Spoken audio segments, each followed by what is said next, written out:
Hello friends, मैं हूं शेफाली गिरधरवाल और आप देख रहे हैं कंसल्टीज विद क्लियर टेक्स। इस वीडियो में आपके साथ डिस्कस करने वाली हूं कॉमन मिस्टेक्स जो हम रिटर्न फाइलिंग में कर देते हैं जीएसटी की। और इससे जस्ट लास्ट वीडियो में मैंने आपके साथ ये भी डिस्कस किया था कि अगर हम गलत रिटर्न फाइल करते हैं, नहीं करते, डिलेड रिटर्न फाइल करते हैं तो उसके कॉन्सिक्वेंसेज क्या क्या हो सकते हैं। इस वीडियो में आपको कुछ जनरल मिस्टेक्स बताऊंगी जो हम लोग जनरली कर रहे हैं काफ़ी टाइम से, और उसकी वजह से कई बार नोटिस आ सकते हैं, आपका आईटीसी डिनाई किया जा सकता है। मतलब ये जो उसका नुकसान है वो कई बार इतना बड़ा हो सकता है कि किसी का बिजनेस तक क्लोज हो सकता है सिर्फ उस लॉस की वजह से। इतनी बड़ी अमाउंट भी हो सकती है उस लॉस की। सबसे पहली जो कॉमन मिस्टेक है वो मिस्टेक है कि हम लोग जब जीएसटीआर 3B फाइल करते हैं तो हम सारी टेबल सेलेक्ट नहीं करते। शुरू में जब हम लोग जीएसटीआर 3B फाइल करते हैं तो हमारे पास टेबल सेलेक्ट करने का ऑप्शन आता है, तो हम लोग जल्दी जल्दी में उसमें से सोचते हैं कि बेयर मिनिमम जितनी करनी है उतनी करके बस अंदर चल जाते हैं। अब जब आप अंदर जाते हैं तो आपने जो शुरू में सेलेक्ट कर रखा होता है वो आपको सिर्फ उतनी ही टेबल दिखाता है, बाद की टेबल वो आपको दिखाता ही नहीं है क्योंकि आपने उनको सेलेक्ट ही नहीं किया। तो इसलिए ध्यान रखिए, आप जीएसटीआर 3B में ना कभी सारी टेबल सेलेक्ट करके पूरे फॉर्म को भी एक बार ओपन करके देखो। हो सकता है बहुत सारा डेटा ऐसा हो जो आपका भी बनता है एडमिट करना, लेकिन आप उसको नहीं कर रहे। ध्यान रखिए, return is a mechanism of self assessment, और अगर आप रिटर्न ठीक से नहीं फाइल करते तो एक्चुअली आप अपना सेल्फ असेसमेंट गलत कर रहे हो। उसके बाद जो दूसरी सबसे कॉमन मिस्टेक है रिटर्न फाइल करने में, दूसरी सबसे कॉमन मिस्टेक है इनपुट टैक्स क्रेडिट जो आरसीएम का है उसको क्लेम नहीं करना और आरसीएम की अमाउंट को पे नहीं करना। तो आपको ये ध्यान रखना है कि बहुत सारे हमारे ऐसे आइटम्स हैं जो कि रिवर्स चार्ज में कवर होते हैं। मैंने शुरू के 3 साल में जो एक सबसे कॉमन ट्रेंड देखा है वो ये देखा है कि आरसीएम की अमाउंट को बहुत सारे लोग पे करना भूल जाते हैं। और ध्यान रखिए, आरसीएम अगर आपको फिर याद आता है 1 साल 2 साल बाद जब आप एनुअल रिटर्न फाइल कर रहे होते हो, तो उस समय तक अधिकतर केस में क्या होता है कि जो रिवर्स चार्ज का क्रेडिट होता है वो टाइम बार्ड हो चुका होता है। तो आपको रिवर्स चार्ज का टैक्स पे तो करना पड़ता है क्योंकि पेमेंट की लायबिलिटी तो है आपकी, लेकिन आपको उसका क्रेडिट नहीं मिलता क्योंकि वो टाइम बार हो चुका होता है।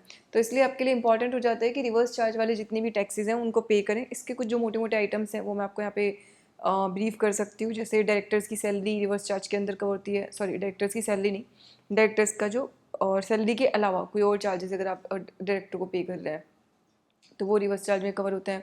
जैसे आपने डायरेक्टर को रेंट दिया, कोई प्रोफेशनल चार्जेस दिए, वो सब के सब। इसके अलावा जीटीए यानी कि जो लोग गुड्स ट्रांसपोर्ट एजेंसी की सर्विसेज लेते हैं, मतलब आप जो माल की ढुलाई का माल भाड़ा देते हैं, वो रिवर्स चार्ज के अंदर कवर होता है। सबसे वाइड स्प्रेड और सबसे कॉमन आइटम एक्चुअली जीटीए का ही है जो रिवर्स चार्ज के अंदर कवर होता है।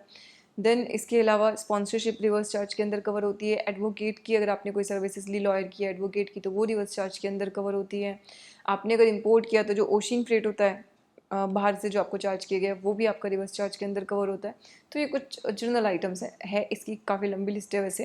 अगर आप टैक्सी सर्विसेज लेते हो हायर पे तो वो भी कवर होती हैं। तो ये सारे के सारे कॉमन कुछ आइटम्स हैं।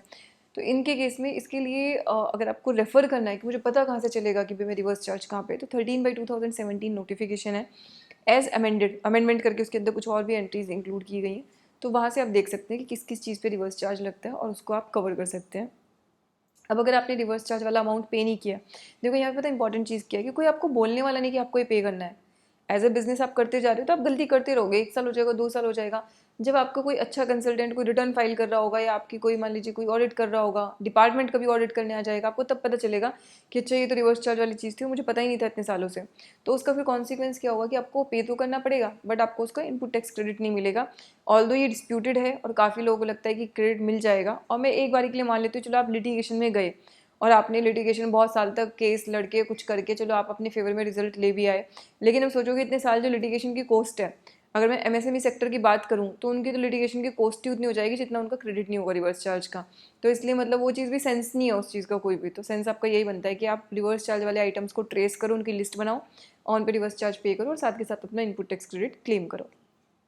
थर्ड जो सबसे इंपॉर्टेंट मिस्टेक है और सबसे कॉमन मिस्टेक है जो हम लोग जनरली सबके सब लोग कर रहे हैं, वो है कि जब हम लोग डॉक्यूमेंट्स की लिस्टिंग है उसको हम लोग प्रॉपरली मेंटेन नहीं करते।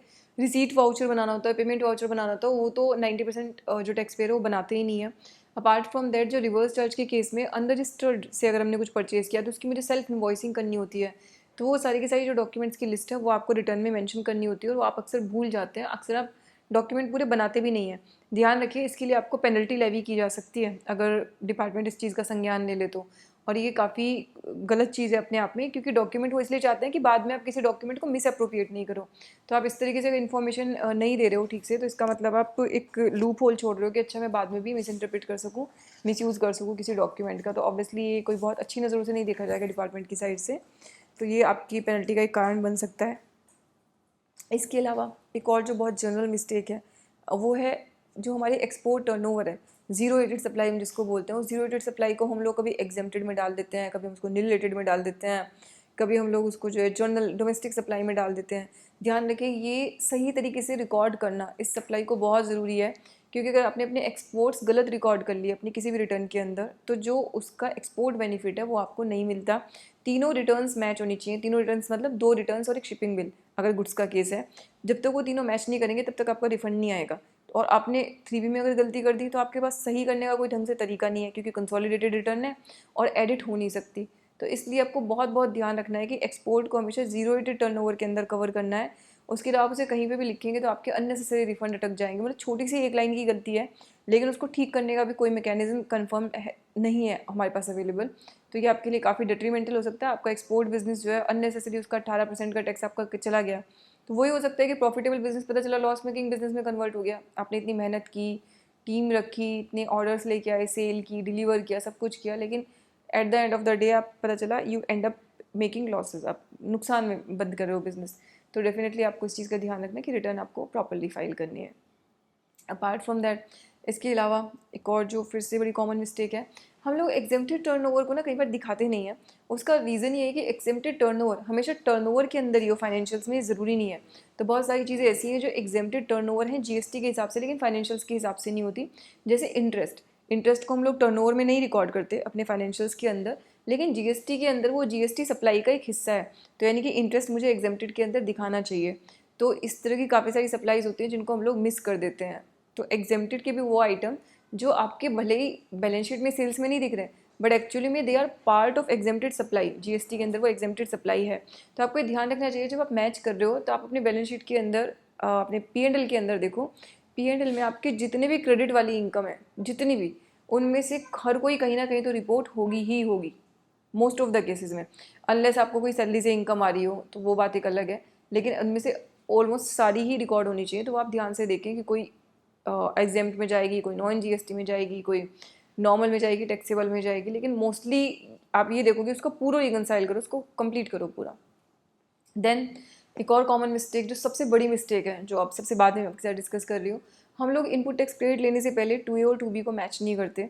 और आई नो वो डिफ़िकल्ट है और काफ़ी कम्बरसम प्रोसेस है। कई जगह ये भी डिस्कशन होता है कि नहीं ये तो मैंडेटरी नहीं है, आप उसके बिना भी कर सकते हो। बट मैं आप लोगों को बस यही सलाह देना चाहती हूँ कि आप अपने बिजनेस में ना कंप्लायंस इस तरीके से करो कि आप किसी भी मुसीबत में नहीं फंसो। अभी तो आपको एक छोटा सा कंप्लायंस करना है, ठीक है, अब वो मैंडेटरी है या नहीं है, मतलब लॉ मेकर ने तो बोल रखा है हम लोगों की है, ठीक है। अब मान लीजिए आप उसको 2 साल 3 साल 5 साल कोई केस का कभी डिसीजन आएगा, बट उतने साल जो आपका हेरसमेंट होगा, यानी कि, और मैं तो कहती हूँ कि जो कंप्लायंस डिपार्टमेंट ने नहीं किया, बोला भी नहीं है डायरेक्टली, अगर मुझे एज ए प्रूडेंस लगता है कि अच्छा मुझे कर लेना चाहिए तो उसको करने में कोई प्रॉब्लम नहीं है। आप उसको उल्टा कंप्लाई करो और कोशिश करो कि मतलब ऐसा सिनेरियो बने ही ना कि आपको कोई नोटिस आए, क्योंकि एक बार उसके आने का मतलब है उसकी लिटिगेशन, उस नोटिस का रिप्लाई देना। पता चला ऑफिसर को समझ ही नहीं आया, उसने डिमांड निकाल दी। अब उस डिमांड को अगर अपील में भी जाओगे तो आपको परसेंटेज कुछ पे करना पड़ेगा। अपील में जाने के बाद भी इट्स नॉट ईजी डिपार्टमेंट से डेट लेना, वहाँ जाके अपीयर करना, खुद आप कर नहीं पाओगे, कंसल्टेंट को हायर करोगे। तो मैं वही कह रही हूँ कि एमएसएमई बिजनेस के लिए लिटिगेशन में जाना या ये सोचना कि अरे मैं तो ये तो नहीं है, ऐसा नहीं। आप अपना जो कंप्लायंस प्रोसेस है ना वो इतना स्ट्रॉन्ग बनाओ कि आपको कभी भी किसी भी वजह से मतलब डिपार्टमेंट को नोटिस भेजने का कोई कारण ही ना मिले, तो आप अपना बिजनेस स्मूथली कर सकते हो। अगर आप छोटी छोटी गलतियां करते रहोगे, कभी ये कभी वो, बार बार आपको नोटिस आते रहेंगे, तो आप काम कैसे करोगे? आप तो सीधा उसी की रिप्लाई देने में लगे रहोगे और लिटिगेशन कॉस्ट ही आपका बिजनेस खा जाएगी। तो इसलिए बहुत ज़रूरी है कि अपने कंप्लायंसेस जो है, अपना प्रोसीजर जो है उसको काफ़ी स्ट्रॉन्ग बना के रखें, अनलेस एंड अनटिल कोई बहुत बड़ी अमाउंट इन्वॉल्व ना हो। अननेसेसरी कोशिश करें कि आपको लिटिगेशन में नहीं जाना है। तो ये कुछ कॉमन मिस्टेक्स थी जो हम जीएसटी रिटर्न फाइल करते हुए करते हैं, और इसके लिए हम लोग एक स्पेसिफिक वेबिनार भी कर रहे हैं स्पेसिफिकली जीएसटी रिटर्न की ही फाइलिंग पे, किन किन चीज़ों का हमें ध्यान रखना चाहिए। आप लोग उसको ज्वाइन कर सकते हैं। साथ में आप हमारे चैनल को सब्सक्राइब कर सकते हैं और ऐसी वीडियो के लिए। इसी के साथ ये वीडियो में क्लोज़ कर रही हूँ। Thank you so much.